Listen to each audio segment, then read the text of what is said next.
Hola amigos, bienvenidos a nuestra entrega de Diálogo del Pensamiento, como cada semana, con contenido de valor. En este día tenemos como invitada aquí, lo que esperamos será una agradable plática, a la maestra Marieta Díaz. Ella es directora de la Regional 8 del Ministerio de Educación. Marieta, gracias por estar con nosotros aquí en Diálogo del Pensamiento y te agradecemos que hayas aceptado nuestra invitación a charlar sobre lo que creo que van a ser interesantes temas. Primero, ¿a qué corresponde eso de la Regional 8 del Ministerio de Educación? Buen saludo, para mí es un honor estar aquí realmente de hablar de lo que es mi pasión, la educación. Siempre quise ser maestra. Pertenezco a la Regional 08 de Educación. Esto no es más que un orden, porque nosotros somos 18 directores regionales en todo el país. El país se ha dividido, hay provincias que son pequeñas y un director regional tiene 2 provincias y por eso a pesar de ser más provincias que regionales, somos 18 regionales en el país, aparte de la regional de Santo Domingo, que como Santo Domingo es una demarcación tan amplia, ese sí se dividió en 2, la 10 y la 15. Pero Santiago le corresponde la 8 por un asunto de orden, con 10 distritos educativos. Santiago provincia, con todos sus municipios. Claro. La Regional 8 llega hasta el túnel de Puerto Plata, que ahí es que llega a Santiago, y con todo, Jánico, San José de las Matas, todo lo que es la provincia de Santiago. Y bajo, por ejemplo, la Regional 8 tienes una estructura organizacional también. Sí. Que corresponde a cuántas, que sí, son directores. Sí, 10 directores tenemos. Okay. Bajo mi dependencia. Perfecto. Hay 10 directores de distrito, entonces se le llaman a los que están en los diferentes municipios. 10 directores de distrito, Navarrete, desde Navarrete hasta Licey. Sí. ¿Cómo fue la experiencia del 2020, el año escolar 2020-2021, donde hubo todo un cambio en la tradición de la educación de la República Dominicana, y no solamente de la República Dominicana, sino también del mundo? ¿Cómo fue esa experiencia? Ese año escolar fue un año muy retador, pero un año muy complejo. Un año donde nosotros teníamos planificado de manera rápida lo que es la educación a distancia, virtual, pero un año, y sobre todo en medio de una pandemia, donde el país y ningún gobierno del mundo estaba listo para recibir una pandemia de tal magnitud, que tú no sabías por dónde iba a entrar, a quién iba a atacar. En los inicios fue desastroso esto, la gente entró en pánico, tuvimos que correr a iniciar un año escolar con lo posible, con lo que podíamos hacer, para no dejar a los niños un solo día sin vincular su cerebro a lo que eran las enseñanzas y lo que era lo conceptual que él necesitaba, porque quizás un estudiante ya preuniversitario podría faltar un año, pero no el desarrollo del cerebro de un niño de 5 años, sin conocimiento, sin realmente trabajarle a lo que es su desarrollo de cerebro y toda su parte emocional. Pero fue un año donde el maestro se vinculó. Tuvimos el apoyo de este maestro creativo de aquí, del país, y nuestros maestros primero salvaron el año escolar 19-20, que fue aquel año que la pandemia inició en marzo, claro, al final de un año escolar. Entonces el maestro fue el que inventó cómo terminar. A propósito, hubo un cambio de acceder a plataformas digitales, ¿verdad?, que se pensó en primer momento a transmisiones a través de los medios tradicionales, como la radio y la televisión, que siempre lo he manifestado en el programa, he confiado, porque conozco tanto la experiencia local a nivel nacional, que fueron las escuelas radiofónicas Santa María, o que son, que usted la conoce, y también fuera del país, en Sudamérica, he conocido experiencias excelentes en radio y televisión. Por un asunto de capacidad de nuestras redes de internet, pues ustedes decidieron irse a los medios tradicionales, radio y televisión. ¿Qué significó ese cambio y cuáles fueron los resultados. ¿Sabe por qué? Al inicio era que nos íbamos a la virtualidad. Sí. Se entregaron dispositivos electrónicos, pero nos da de frente que no tenemos conectividad en los centros educativos. Entonces, por eso, rápidamente, nos vamos a la radio y la televisión. Fíjate que aquí nosotros tenemos todo esto que se dio en radio y televisión como una gran biblioteca virtual ahora, porque esos fueron nuestros maestros. Nuestros maestros modelaban las clases para todos los niños y los maestros que estaban en su casa. Entonces, tomamos maestros de los mejores que teníamos, de las diferentes áreas, y hacían como un casting, y el mismo doctor Fulcar con su equipo de viceministros evaluaba, y ahí en el Infotep se hizo como un estudio y se grababa. Entonces nos vinculamos a toda la plataforma radial y televisiva que pudimos para darle la educación a todos los grados, a los 12 grados que tenemos, más educación primaria, preprimario, y realmente fue una experiencia. Nos enriquecimos todos, porque tuvimos que capacitarnos. El maestro tenía que capacitarnos, y también vinculamos 1000 facilitadores tecnológicos, porque usted entenderá que nuestros maestros no son nativos digitales. No, entonces eso significó que esas personas que de hecho, para mí, yo me ponía a ver las clases en las tardes de los diferentes cursos, volví a ver las técnicas nuevas, después de que uno hace tanto tiempo que ya pasó por esa experiencia, que en los años 70 era totalmente diferente. Sí. Y vi que había un alto desempeño en todas las personas que yo vi en los diferentes niveles, desde la educación primaria, ¿verdad? La educación básica hasta el bachillerato. ¿Y esas todas eran maestros y maestros, o ustedes dentro de esa asistencia que tuvieron que contratar a personas que no eran necesariamente maestros? No, eran todos maestros. Todos eran maestros. Alguien me preguntó en la televisión, ¿y qué van a hacer con todos esos actores?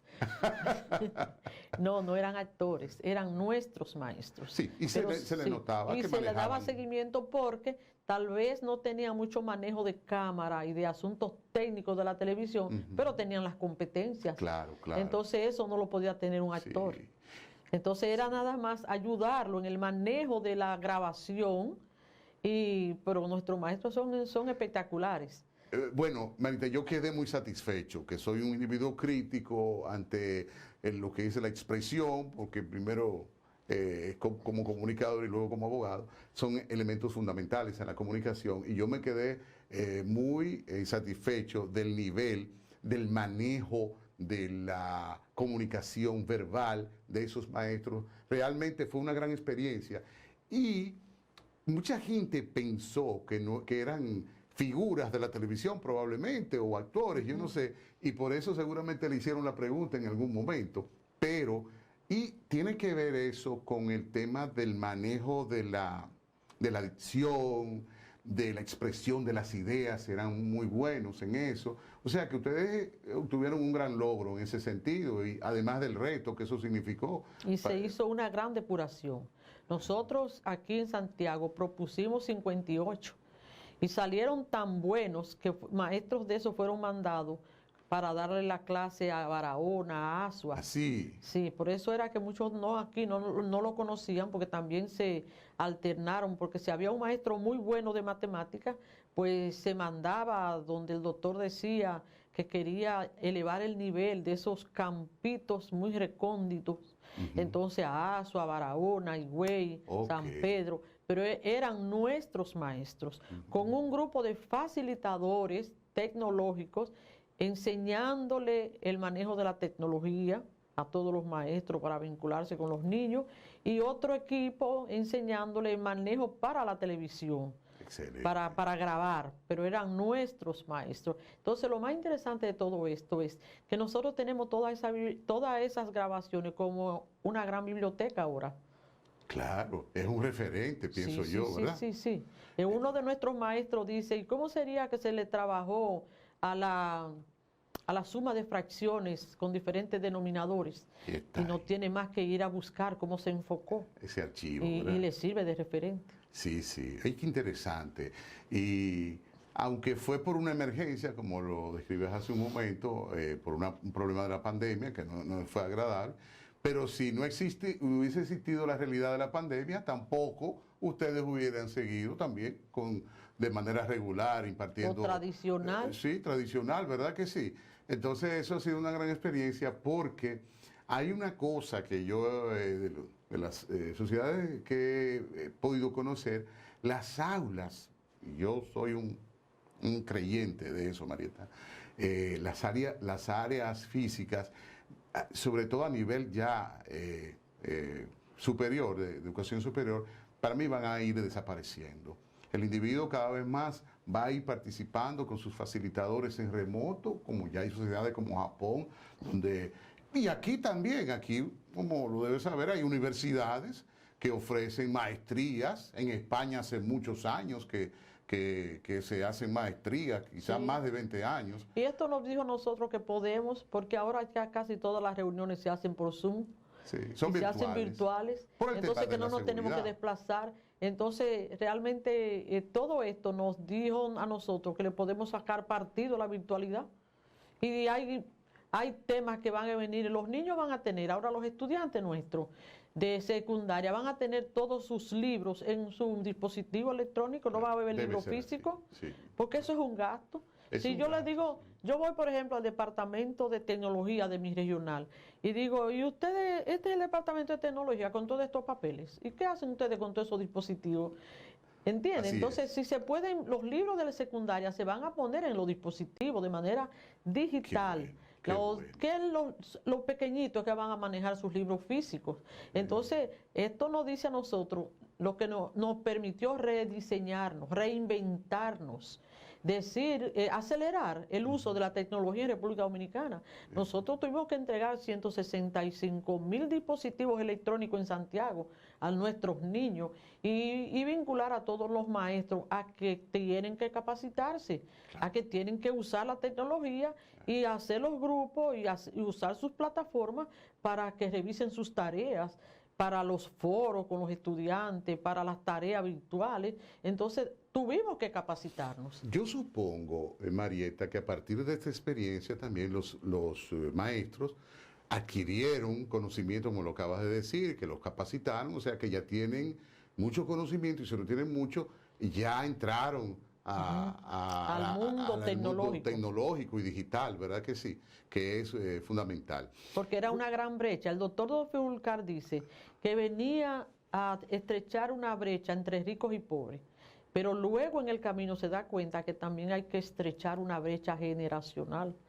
Es así. Maestros del siglo XX enseñando a estudiantes que tenían nativos digitales. Entonces esa brecha hay que estrecharla. Hay que acercar más al maestro a la tecnología para poder enseñar a este niño que maneja la tecnología desde temprana edad. Sí, que es nativo digital, como expresaste hace un momento.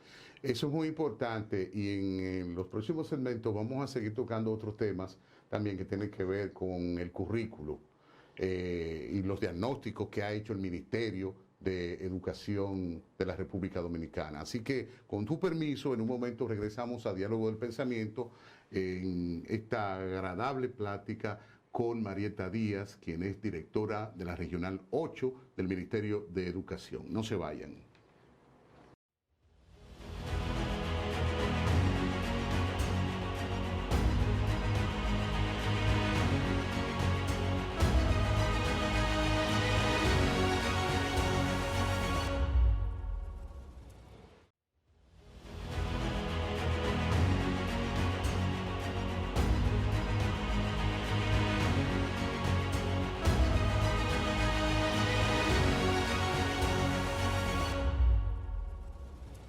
Continuamos amigos con Diálogo del Pensamiento. En esta oportunidad estamos conversando con Marieta Díaz, directora de la Regional 8 del Ministerio de Educación. Marieta, se habla mucho de la formación del maestro en la República Dominicana, mucha gente lo critica, yo creo que hemos dado un salto. Obviamente que la parte tecnológica, bueno, quizás ha sido una de las cuestiones más recientes para el maestro. Pero, ¿cuáles son los niveles de exigencia del currículo para todos aquellos que van a estudiar educación, que me imagino ya los hay, y para los que ya son profesores? Fíjate, nosotros también tenemos que dar un gran salto para la calidad, para conseguir calidad. Para nadie es un secreto que hemos pasado vergüenza con las pruebas internacionales que se han aplicado en República Dominicana, que hemos quedado con esa prueba PISA en los últimos lugares en ciencia y en matemática, en español. Entonces, este currículum que nosotros y este nuevo plan es un plan diferente, un plan educación para vivir mejor, un plan vinculado a la empleomanía, porque cuando un estudiante salía de bachillerato sabía hacer de todo, que significa que sabía hacer nada. Entonces tenemos nosotros, ahora el maestro tiene que empujar, estamos nosotros en lo que es la formación del maestro, pero para la calidad. ¿Por qué los estudiantes del sector privado tienen mayores competencias que los del sector público? Esa es otra brecha a estrechar. Estamos hablando de neuropedagogía, que el maestro sepa, y la neurociencia, que el maestro sepa, que incluso reformando los programas de formación de maestros, que el maestro sepa, entienda, comprenda y tenga las competencias necesarias para enseñar a estos estudiantes a nivel de conocimiento, a nivel de investigación. Estamos hablando de insertar calidad la tanda extendida, estamos hablando de bilingüismo, estamos hablando de arte, estamos hablando de deporte, no de una educación física para dar brinco y tener un día libre, una hora libre, sino para realmente vincular todo lo que es la educación a la educación corporal de los estudiantes.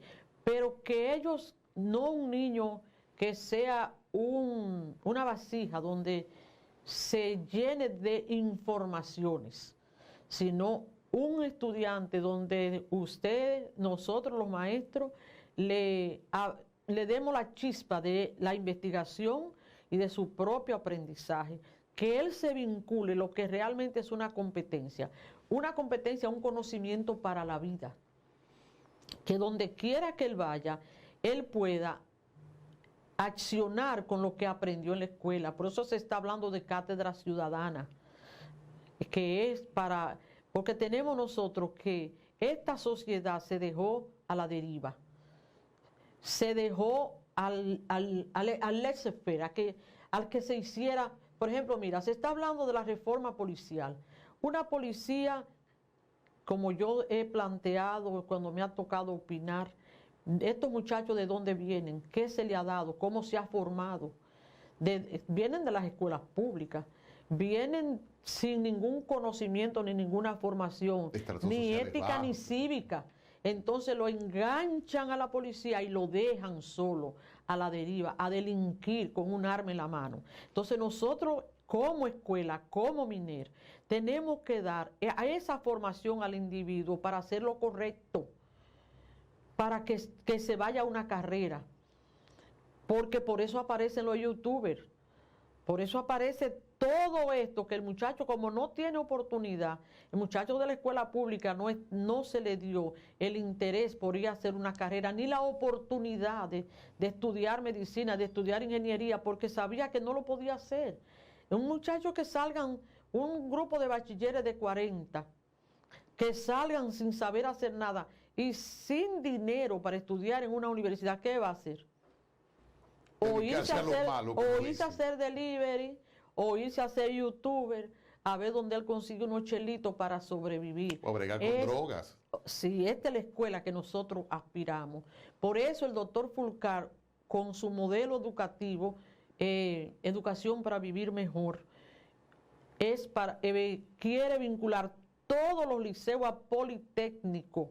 Porque si usted sale siendo técnico en el área de que a usted le gusta, usted va a desempeñar una buena función y usted se va a dar una carrera más profesional. Usted va a seguir estudiando. Usted va a decir, bueno, esto es lo que yo quiero, entonces yo voy a hacer una maestría, yo voy a ver si puedo, porque se le va a dar la herramienta para todo esto.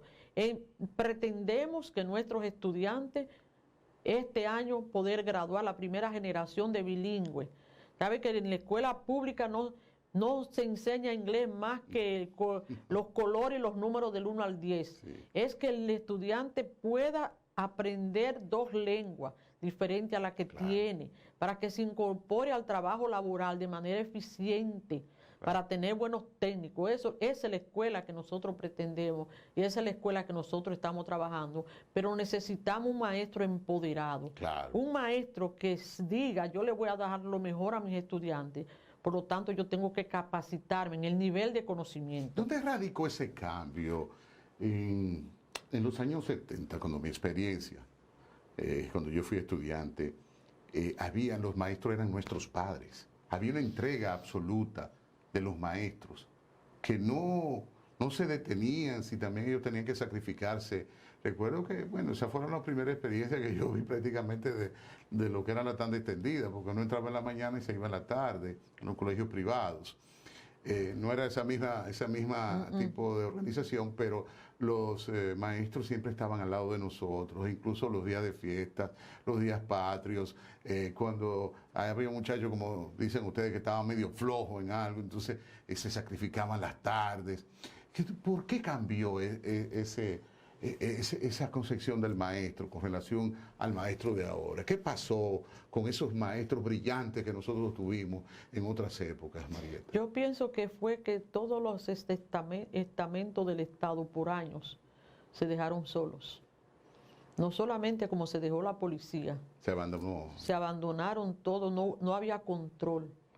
Porque si no hay control, tú haces lo que tú quieras y yo hago y me permite hacer lo que yo quiera, desde el punto de vista del gobierno y del Estado. ¿Eso pudo haber sido un asunto manipulado políticamente para conveniencia de los que dirigían el país? Puede ser, porque un pueblo que no se educa es un pueblo que se manipula. Sí, por eso. Mucha gente dice, no, él es bueno, porque aunque él robe, él menudea. Entonces es un concepto es un principio. Sí. Entonces los principios no se trabajaron a los principios, no se le trabajó a la ética. Este país por 20 años no se le trabajó a la ética, no se le trabajó a los valores. Por eso nosotros ahora con una teoría y un concepto de cambio, no de cambiar nuestros hombres y mujeres, es de cambiar los simientes mismos de la ética y los principios de esta nación. No ha dado mucho trabajo porque hay quienes conspiran contra esto. Es cierto. En las familias muy buenas era que tenían en sus manos el control de la ética y lo correcto dentro de la familia, pero como nación no. Como nación nosotros no había un solo estamento del Estado, una institución que dijera, hay que hacer lo correcto. Por eso encontramos lo que encontramos. Por eso nosotros ahora estamos detrás hasta uno de nosotros que falle. Como dijo el presidente Luis Abinader, yo no tengo cómplice. El que falla, paga. Claro. Marieta, has mencionado ya en 2 ocasiones en nuestra conversación moral y ética, 2 conceptos fundamentales para la formación de un ciudadano correcto. Escucho con frecuencia a muchas personas en la sociedad decir que había una materia, que todos la conocimos, que se llamaba moral y cívica, sí, que era obligatorio. ¿Es cierto que eso se eliminó del currículo? Sí. ¿Y por qué? Porque es lo que te digo, yo te permito, tú me permites. Ahora el doctor Roberto Fulcar está hablando de cátedra ciudadana y moral y cívica en las escuelas. Claro. Cátedra ciudadana es decirle a los estudiantes que se puede hacer lo correcto. Es formar ciudadanos para la ética, para la moral, para el cumplimiento de las leyes. Dar a conocer a los estudiantes nuestros cuáles son nuestras leyes. Aquí lo que necesitamos, no necesitamos más leyes. Aquí lo que necesitamos es cumplir con las leyes. Claro. Que las leyes no sean un pedazo de papel, que de verdad nuestro modelo educativo tiene como pilares la pertinencia, la eficacia, la relevancia, la equidad, la justicia, la calidad. Esos son nuestros pilares en este modelo educativo. Y esto hay que encarnarlo, porque se necesitan hombres y mujeres que digan, si se puede hacer lo correcto. Yo le he dicho a mí, todos nosotros manejamos presupuesto, y yo le he dicho a mi contable y a mi administradora, y lo hice como hizo mi presidente Luis Abinader, la justicia es independiente, y mi contabilidad y mi administración son independientes. Y le he dicho, ustedes tienen, ahí está la normativa, nada fuera de la normativa, nada. Pero si me fallan, yo tengo la potestad de cancelar pero es sobre lo correcto y sobre la normativa para manejo de presupuesto y para manejo de todo lo que tiene que ver, porque la mayor preocupación de nosotros está en el manejo del dinero, y el dinero y el presupuesto, eso es lo que ha llevado a la gente. Y nosotros venimos a las diferentes instancias a cobrar un salario, nada fuera de ahí. Mencionaste hace un momento un asunto que voy a aprovechar, la prueba PISA, la famosa prueba PISA. El año pasado, me parece, al principio, antes de la pandemia, estuve charlando con un especialista de educación de Santo Domingo, y él me dijo, se había publicado que en el 2019, no sé si esa prueba se hace todos los años, me dijo que la prueba PISA no es una forma objetiva de medirnos a nosotros la calidad de la educación en la República Dominicana, porque nos está evaluando junto a países de un alto nivel de desarrollo educativo, como Corea del Sur, Finlandia, Canadá. Dice, no es justo evaluarnos así. Nosotros hemos conquistado muchas cosas en los últimos años en educación.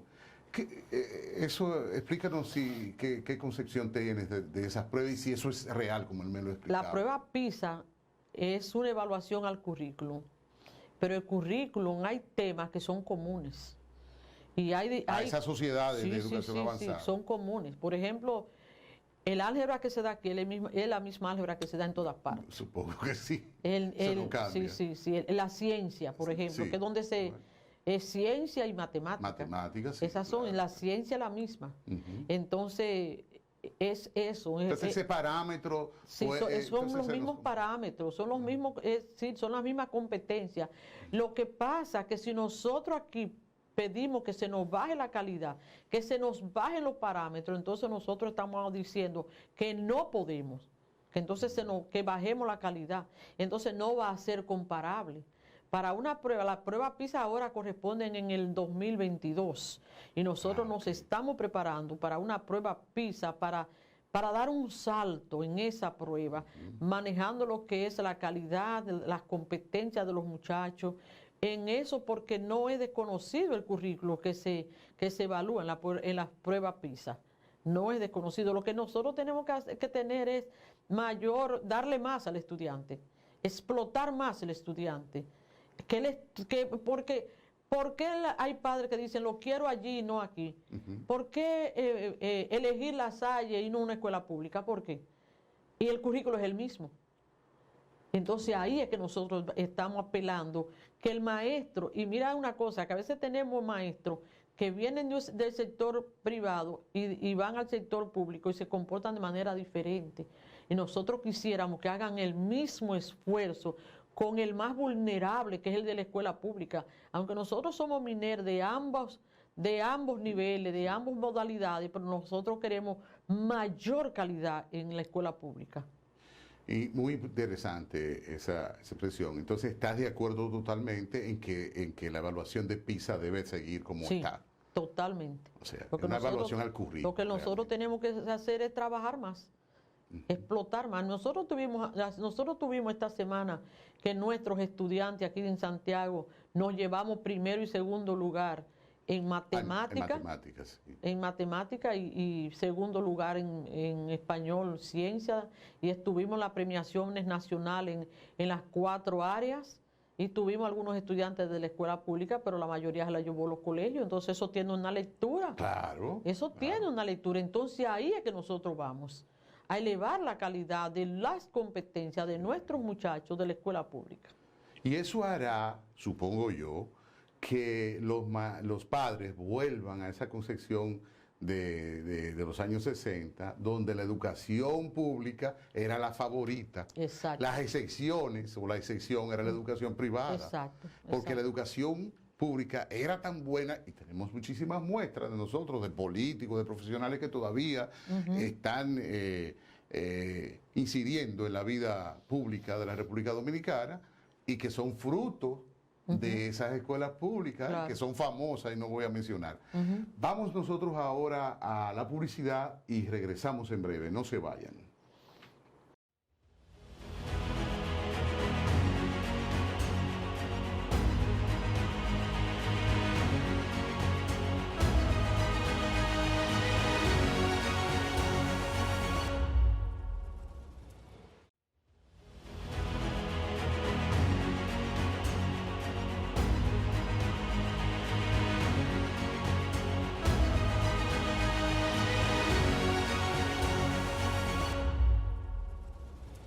Continuamos, amigos, en Diálogo del Pensamiento, en esta ocasión conversando con Marieta Díaz, la maestra Marieta Díaz, que por cierto agradecemos siempre la coordinación, en la producción de este programa, de Gianela y también de Gabriel, que tan atentamente siempre organizan toda la producción. Y estamos hablando aquí en el estudio, Marieta fue profesora o maestra de matemáticas de Gianela Guzmán, nuestra coordinadora. ¿Cómo fue esa experiencia? Buena. Dice ella que excelente. Gianela está diciendo que... ¿Tú te acuerdas? Sí. ¿Te acuerdas? Sí. Marieta, el Ministerio de Educación ha realizado análisis diagnósticos en diferentes oportunidades. Yo recuerdo que estando doña Ligia en el ministerio, se hicieron diagnósticos y algunas resoluciones acerca de los profesores. Y estos estudios o levantamientos se han establecido, a partir de ellos se ha establecido las reales necesidades de formación y han arrojado aquí también que la formación de los maestros, yo recuerdo hace unos años, no estaba respondiendo a las necesidades de hoy, por muchísimas razones, entre ellas la parte que tocaste, tecnologías. Hay una resolución de la gestión de doña Ligia, que yo recuerdo, que así lo establecía. Eso se ha ido implementando, el ministro lo ha ido implementando o se ha quedado como letra muerta. Fíjate, hay análisis muy serios que se han hecho. Y antes de tocarte esto, el país ha ido avanzando desde hace muchos años, porque es que Latinoamérica avanza, el mundo avanza. Nosotros no podemos bajarnos de ese tren. Y se han hecho análisis muy serios y en esta gestión hemos hecho análisis sobre la formación del maestro y buscando por qué no hemos avanzado, sobre todo con estos argumentos y los resultados que han arrojado la prueba PISA. Y uno de los indicadores importantes que hemos encontrado es que hay que revisar y hay que rediseñar el programa de formación de maestros de las universidades. No se logran buenos resultados haciendo lo mismo. Claro. Si no tuviste los resultados deseados, entonces tiene que cambiar todos los parámetros, tiene que volver para atrás. Claro. A nosotros como educación preuniversitaria nos afecta la universitaria. Cómo llegan nuestros maestros, cómo salen egresados, que no tienen culpa porque van a pagar una carrera, pero tienen tal vez un programa de formación muy obsoleto. Entonces se están haciendo improntas necesarias para reformar, para rediseñar, para que las universidades se sienten, porque realmente el maestro que queremos no es el maestro que está llegando. Entonces, de mayor calidad, reformar, rediseñar los programas de formación de maestros. El maestro tiene que saber que no se le enseña a un niño, a una persona física, sino a un cerebro. ¿En qué nivel de cerebro? ¿Cuál es la edad de ese cerebro? ¿Cómo ese cerebro aprende? ¿Cuál es la parte emocional de ese niño? ¿Cuál es el contexto social? Por eso se está hablando de neuropedagogía y neurociencia.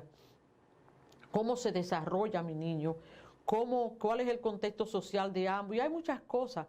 hay muchas cosas que insertar y hay muchas cosas que abolir, hay muchas cosas que quitar y hay muchas cosas que reintegrar a lo que es el programa de formación de maestros. Pero sí hay que reformar no solamente el de grado, sino el de maestría, el de vincular más doctorado, porque en este país es muy raro, tenemos números muy limitados de maestros con doctorado, con maestría. Muchas veces se hace una maestría para subir salario. No, una maestría para tú capacitarte, para tú dar lo mejor. Yo fui maestra de matemática por muchos años, además de mis maestrías en gestión de centro, en administración de centros educativos y mi licenciatura en matemática física, y la enseñé en las universidades. Y mi orgullo era que el que no aprende conmigo matemática no va a aprender. ¿Por qué? Porque yo tenía que poner mi sello particular, que ese cerebro tenía la capacidad de aprender esos conceptos matemáticos que necesitaba en ese momento y desarrollar y la resolución y llevarlo a resoluciones de problemas. Y el maestro sabe de lo que le estoy hablando. Si tú no eres capaz de aplicar a tu vida esto que yo te estoy desarrollando, estas competencias, entonces tú no has enseñado. Y yo siempre le he dicho al maestro, a usted se le paga para enseñar. Si el estudiante no aprendió, entonces usted debe de devolver ese dinero, aunque suene duro, porque a usted se le paga para enseñar. ¿Dónde está la evidencia de que usted está enseñando? El aprendizaje de los estudiantes, las competencias desarrolladas en los estudiantes. Entonces, no solamente tirar por informaciones al aire, es vincular toda esta competencia a un cerebro que tú tienes delante. ¿Y cómo andan nuestros estudiantes en lectura comprensiva, en matemáticas, en pensamiento crítico, que es un elemento fundamental que se evidencia mucho en los niveles de maestrías y de linciaturas? Sí. ¿Cómo andan nuestros estudiantes? Usted sabe que nosotros aquí no nos gusta, a la gente no le gusta leer. Mañana en todo el país ha iniciado, pero mañana tenemos los actos de apertura aquí en Santiago sobre Dominicana Lee. Es un programa, yo te digo Santiago Lee. Aquí en Santiago iniciamos mañana ese programa, Santiago Lee. Es vincular al niño al gusto de la lectura, pero sobre todo que se alfabetice más temprano. ¿Cómo es posible que todavía en tercero un niño no sepa leer y escribir? Eso fue un programa de la pasada gestión.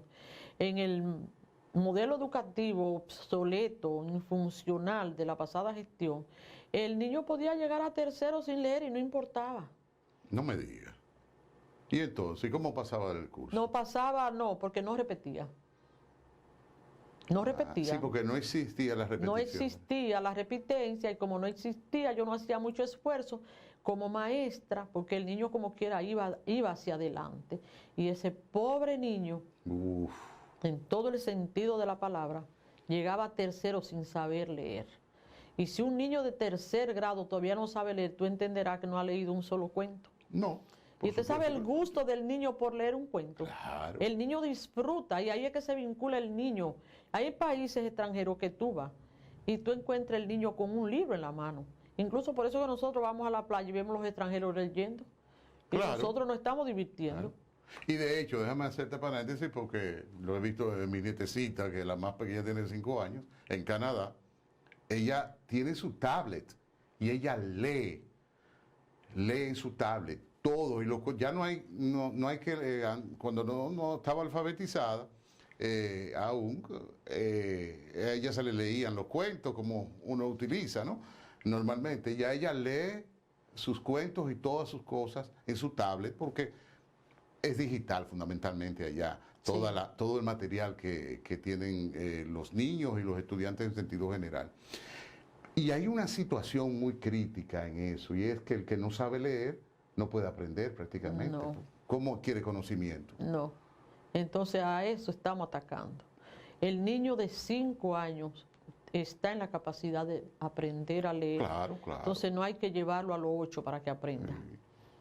De hecho, en mi caso, yo a los 5 años estaba alfabetizado, me alfabetizó mi madre. Sí. Y yo cuando entré al colegio, ya yo estaba ready, ya yo no, conmigo no hubo que Sin luchar todos los mucho. recursos que tenemos ahora. Y sin esos recursos, porque estamos hablando de los años 60. Mañana lanzamos ese programa. Santiago Lepro es un programa de nación para vincular nuestros niños a la lectura y al gusto por la lectura, a la lectura comprensiva, al análisis de texto y a la creación.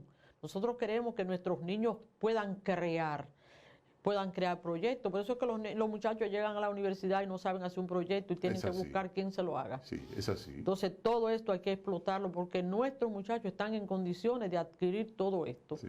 Y vamos a exigirle mucho al maestro, que el maestro va a tener mucho que dar, ligarse. Esta mañana yo recibí en mi despacho la diputada de Estados Unidos, de Nueva York. De Ultramar, que es la que tiene la ley que nos permite a nosotros actuar en el bilingüismo, para que nuestros estudiantes salgan leyendo y escribiendo y perfectamente el idioma inglés. Qué bueno. Y hay un punto con relación a eso que quiero plantear, y es que la primera generación de estudiantes bilingües es ahora que lo vamos a tener. Es ahora. Ah, ok. Eso estamos hablando de 2 años más. Nosotros pretendemos que sea este año. Ah, o sea, este año ya vamos ahora, cuando cierre el año. Sí, un pilotaje, pero también estamos iniciando. El año que viene, cuando cierre. Sí, estamos iniciando. Están iniciando. O sea, ya vamos a tener estudiantes egresados bilingües. Sí, ya vamos a iniciar. Eso es muy importante. Sí. Y eso es uno de los elementos fundamentales del currículo, junto a las neurociencias, por supuesto. Sí. Explícanos qué es el POMA, que oigo hablando de el POMA y qué persigue. O el POA. Ah, POA. Bueno, okay, POA. El POA. POA. En esto que estamos trabajando esta semana. Es la planificación operativa de cada centro educativo. Plan operativo anual. Ah, eso es el POA. Eso es el POA. El plan operativo anual. Yo lo defino de manera, estas son las palabras de Marieta Díaz: control de calidad y control a los gastos de cada centro educativo. Esto es desde la regional, distritos educativos y centros educativos. ¿Sabe que nosotros tenemos un departamento llamado el Ministerio de Descentralización y Participación Comunitaria, que es donde viene la transferencia a los centros educativos? En la pasada gestión se le daban anual 1 o 2 transferencias, ya nosotros llevamos 6. Esto es para que los centros educativos mantengan las escuelas. No sé si usted vio cómo pusimos las escuelas, una inversión millonaria a todas las escuelas que estaban muy destruidas. Y desde siempre está en reglamento. Lo que era que no se hacía, no se hacía la transferencia. Ya nosotros llevamos 6 transferencias a los centros educativos. Pero esos mantenimientos correctivos se hicieron con un fondo especial desde el MINER, pagado desde el MINER. Y ellos entonces con este plan operativo deben de planificar qué van a hacer durante todo el año, cuáles son las diferentes actividades que van a hacer, pero más ligado a lo que es la calidad de los aprendizajes, porque calidad no solamente programa, calidad educativa también es mantener una escuela limpia. Claro. Se logra calidad manteniendo en condiciones los baños, la electricidad, la conectividad, la infraestructura, sí. Pero todo lo que tenga que ver con infraestructura también es calidad. Todo esto es el plan operativo anual que se le exige ahora para noviembre a todas las instituciones públicas. Interesante eso. ¿Cuál es el estímulo? Conocemos a los dominicanos y tenemos un problema serio, por ejemplo, en la educación pública, que me lo expresaba una maestra que la visité a hacer una evaluación una vez de unas tecnologías en un liceo de Santiago. Me decía alguna acción yo vi de unos muchachos, me decía, tú no te imaginas de la problemática familiar que vienen estos muchachos y cómo nosotros tenemos que enfrentar eso. Y me estuvo explicando en detalle los muchachos que vienen de hogares destruidos, de familias disfuncionales, que están ahí y es obligatorio que se les forme, desde luego, es una responsabilidad del Estado. Esa. Y conocemos esta realidad y cómo es el dominicano también que perdió ya de hace varias décadas el interés, el amor por la lectura. ¿Y cómo van ustedes estimular a esos muchachos para que lean a través de ese proyecto que mencionaste? Hay muchísimas acciones. Nosotros tenemos una cantidad de bibliotecas, ya tenemos también el uso, se nos va a permitir el uso de la biblioteca de la UNESCO, además de los libros físicos de lectura. Eso es muy interesante para los muchachos. La formación del maestro y del técnico de lectura también. También hemos fortalecido el Departamento de Orientación y Psicología de los centros educativos, que son ellos los que tienen que impactar el sistema familiar de ese muchacho, porque tenemos muchachos diferentes post pandemia. También tenemos la tanda extendida, que en la tanda extendida vamos a darle a ellos arte, que no se puede, que la escuela pública no lo puede pagar. Es la primera vez que los artistas van a participar en un concurso, porque necesitamos quien le dé arte a los muchachos, los diferentes instrumentos musicales que ya están en los centros educativos, la creación de bandas de música en los centros educativos. ¿Que existió? Sí, eso también. Educación física, pero deporte de verdad, ligarlo al deporte. El doctor Fulcar tiene el sueño de poder hacer campos de fútbol en cada regional.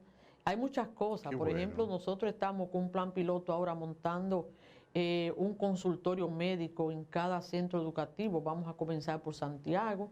La creación de la orquesta sinfónica con los muchachos y insertar calidad a la tanda extendida para mantener a estos muchachos ocupados y sobre todo poder despertar el amor por su propia competencia de conocimiento, por ellos mismos, para que ellos mismos vean que es saludable y es divertido estudiar.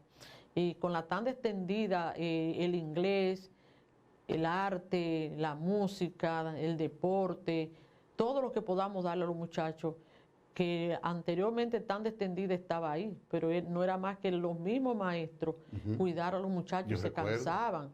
Vamos a tener de tarde los talleristas diferentes, a los maestros, son especialistas. Tenemos un acuerdo con Cultura, tenemos un acuerdo con el Ministerio de Deporte para la tanda extendida. Y hay muchas cosas que iremos comenzando poco a poco, porque un proceso, pero sí, a trabajar por la calidad educativa de nuestros muchachos. Me alegró mucho de que hayas explicado eso, porque la gente debe conocerlo, los padres, las madres también deben saber cuál es el esfuerzo que se está haciendo en la consecución de esos objetivos que has planteado varias veces que tiene el ministro. Y yo recuerdo que antes, quiero preguntarlo de nuevo, antes se obligaba al estudiante a leer ciertos libros y después debía exponer sobre lo leído en las clases de manera a veces oral, otras de manera escrita. Y por eso la calidad del estudiante de otras épocas en la expresión oral y en la lectura, fundamentalmente. Sí, porque el programa que lanzamos mañana va sobre eso. Es Olimpiada de Lectura. Perfecto. Porque es como una competencia. Porque es Dominicana Ley, pero es una competencia donde ellos van a tener que competir. Necesariamente van a tener que leer un listado de libros para entonces poder competir sobre eso. Pero de manera regular, los muchachos, por ejemplo, que yo los conocí en bachillerato, tienen que hacerlo. Sí, tienen que hacerlo, sí. Excelente. Amigos, lamentablemente aquí finaliza nuestra plática con la maestra Marieta Díaz, directora de la Regional 8 del Ministerio de Educación de la República Dominicana. Vamos a tener, Marieta, que volver a invitarte para otra oportunidad. Cuando quieran. Para tocar otros temas que tienen que ver con las competencias para los maestros, profesores.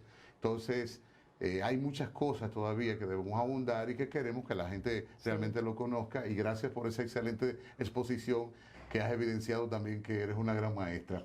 Nosotros les invitamos, amigos televidentes, para el próximo programa de Diálogo del Pensamiento. Gracias por su atención y hasta entonces.